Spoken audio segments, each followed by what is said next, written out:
Xo'p, mana postni o'tamiz. Postda 205 stop belgisini qo'yishgan ekan. Postlardagi 205 stop belgisiga to'xtab o'tishimiz majburiy emas. Hozir men to'xtamasdan o'taman. Gaya xodim to'xtatami yo'qmi ko'ramiz. Mana, to'xtamasdan o'tdim, gaya xodimi to'xtatmadi.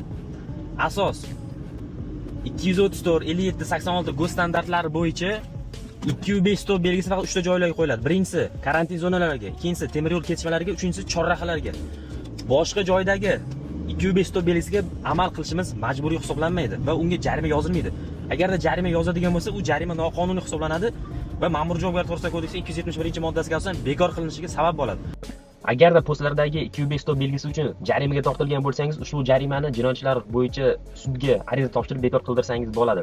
Qayd etgancha, haydovchilarga doim maslahat beraman, mashinasida video registrator olib yurishini, sababi har qanday sporniy holatlarda sizga noqonuniy jarima yozilgan taqdirda sudga taqdim qilishingiz uchun asosiy dalil hujjat bo'lib, mana shu video registrator bo'lib beradi. Mana ko'rayotganingizdek, ushbu videoni ham video registratorida olyapman.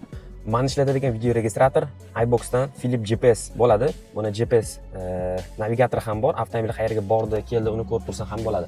Mana registrator o'zi bu salonni ichini videoga oladi. Bu esa orqasida ham kamerasi bor.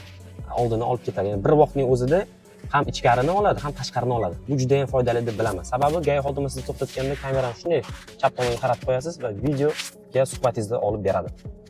O'zingizning xavfsizligingiz uchun video registratorlardan albatta foydalaning. Assalomu alaykum. Hujjatlarimmi? Ha, bu. Siz kimsiz? Siz kimsiz?